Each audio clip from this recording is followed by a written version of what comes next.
भारतीय reserve bank की भूमिका। प्यारे बच्चों, हम आज मुद्रा एवं शाख में एक नई जानकारी के साथ, नए टॉपिक के साथ मैं थलेश साहू आप सभी का पुनः एक बार स्वागत करता हूं। और बच्चों, आज देखते हैं भारतीय रिजर्व बैंक की भूमिका। आखिर जितने भी वाणिज्यिक बैंक है, जितने भी हम बैंकों की चर्चा करते हैं, उसमें आखिर भारतीय रिजर्व बैंक एक महत्वपूर्ण भूमिका, एक महत्वपूर्ण रोल अदा करती है। तो आखिर क्या है, आइए हम इस विषय में, इस पूरे कालखंड में जानने का और समझने का प्रयास करते हैं। बच्चों, भारतीय रिजर्व बैंक की भूमिका में देखते हैं कि भारतीय रिजर्व बैंक का जिक्र कई बार आया है और इस व्यवस्था को बनाने एवं उसमें विश्वास बनाए रखने के में उसकी अहम भूमिका होती है। बैंकों की व्यवस्था के कारण ही बैंक खाते मुद्रा का स्वरूप लेते हैं। भैया बहन, अगर हमें बैंकों में विश्वास ना रहे तो मुद्रा में भी विश्वास नहीं होगा। अपनी ज़रूरतों के अनुसार हम नगद निकाल सकते हैं, चेक द्वारा लेन देन कर सकते हैं, debit card, credit card, ATM इत्यादि व्यवस्था किसके कारण ये संभव हुआ है? भारतीय रिजर्व बैंक की विश्वसनीयता के कारण।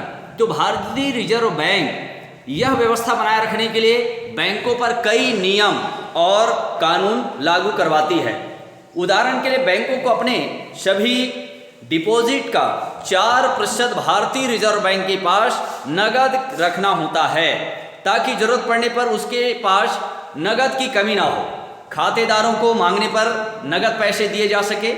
इसके लिए वे अपने अनुभव अनुसार अलग से नगद रुपए भी रखते हैं।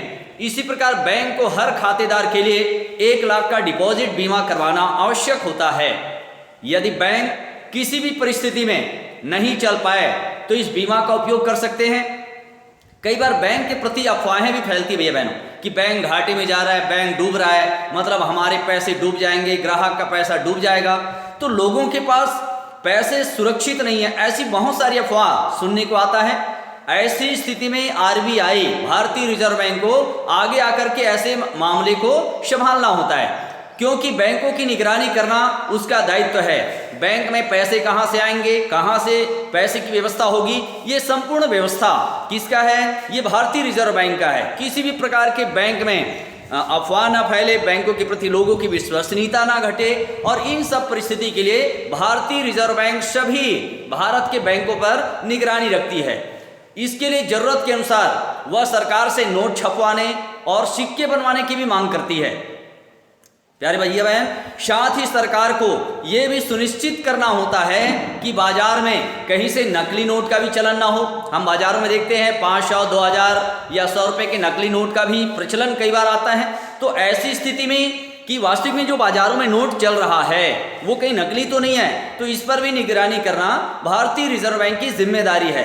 भारतीय रिजर्व बैंक बैंकों द्वारा दिए जाने वाले ऋण से लेन देन पर कई नियम लागू करती है। उदाहरण के लिए कि बैंक कितना प्रतिशत तक ब्याज लगा सकती है, कितने दिनों में कितना % उसको ब्याज देना होगा, उसके क्या क्या मापदंड होंगे, उसके क्या नियमावली होंगे, यह सब भारतीय रिजर्व बैंक द्वारा गाइडलाइन जारी किया जाता है। साथ ही साथ वाणिज्यिक बैंक अपने मुनाफे के लिए संपत्ति का क्रय विक्रय नहीं कर सकते भैया बहन। यदि उसके पास कोई संपत्ति गिरवी के रूप में रखी गई है और कर्जदार ऋण अदा नहीं कर पा रहा है, तब ऐसे स्थिति में बैंक उस संपत्ति को बेच करके अपनी रकम वसूल सकता है। मैंने कल आपको शाख की बात कहा था बच्चों, ध्यान में होगा आपको कि मैं किसी से अगर उधारी लेता हूं तो वो कह रहा है कि नहीं, आपको जमीन की कागजात रखना पड़ेगा, या सोना चांदी, या अपनी गाड़ी रख दीजिए। मतलब वो क्यों रखवा रहा है? अगर आप किसी कारण से उधार दिया गया पैसा नहीं लौटा पाए तो मैं उस गिरवी को क्या कर सकूं? बेचकर अपना पैसा वसूल सकूं। ठीक यही बात बैंकों में भी देखने को मिलता है। तो प्यारे बच्चों, इस तरीके से हमने देखा कि लेन देन को सुरक्षित रखने के लिए भारतीय रिजर्व बैंक को सभी बैंकों की निगरानी करने के अधिकार हैं, और यह सुनिश्चित करना कि उनके बैंकों द्वारा दिए गए ऋण भी सुरक्षित हैं और लोगों द्वारा वापस नहीं किए जाने पर वह ऋण बहुत सीमित संख्या में है। कई बार इसके लिए सख्त कार्रवाई भी करनी पड़ती है। कई बार बैंक द्वारा कुर्की या नीलामी या शब्द आपने सुना होगा, तो वह ऐसे जगहों पर नीलामी करके अपने पैसे को वसूलने का भी अधिकार रखती है। बैंकिंग व्यवस्था में लोगों का विश्वास बना रहे, इसके लिए वह कई तरह की निगरानी करती है। दूसरी तरफ सरकार के नियमों के अनुसार कई क्षेत्रों को महत्वपूर्ण माना गया है, अर्थात ऋण के लिए प्राथमिकता दी जानी चाहिए। बैंकों पर दबाव डाला जाता है भैया बहनों कि वे इन क्षेत्रों के लिए ऋण प्रदान करें, लोन प्रदान करें। वर्तमान में हम देखते हैं भारतीय रिजर्व बैंक द्वारा कृषि के क्षेत्र में कोई किसान अगर ऋण चाहता है, लोन चाहता है अपनी कृषि को बढ़ावा देने के लिए, तो कृषि क्षेत्र में ऋण दिया जाए। शिक्षा, अगर कोई पीजी करना चाहता है, पोस्ट ग्रेजुएट है, ग्रेजुएशन करना चाहता है या आगे शिक्षा अर्जित करना चाहता है, मगर उसकी आर्थिक स्थिति ऐसी नहीं है और ऐसी स्थिति में वह पढ़ाई भी रखना चाहता है, तो बैंक ने यह व्यवस्था बनाया है कि शिक्षा के लिए भी लोन प्रदान किया जाए। वैसे ही छोटे उद्योग, कोई छोटा कारोबार करना चाहता है, छोटा मोटा उद्योग चलाना चाहता है, तो उसके लिए भी बैंक द्वारा ऋण प्रदान किया जाए। फिर कोई भी ऐसा आयात निर्यात के क्षेत्र के लिए कम से कम 40% ऋण देने का आदेश भारतीय रिजर्व बैंक द्वारा सभी बैंकों को दिया गया है। साथ ही साथ इस प्रकार से सरकार की भूमिका बैंकिंग व्यवस्था को बनाए रखना है ताकि वह सुगम और सुरक्षित रहे। इसके साथ साथ विकास की दृष्टि से ऋण व्यवस्था को उचित समूह या क्षेत्रों तक पहुंचाने का अहम लक्ष्य भी रखा जाता है।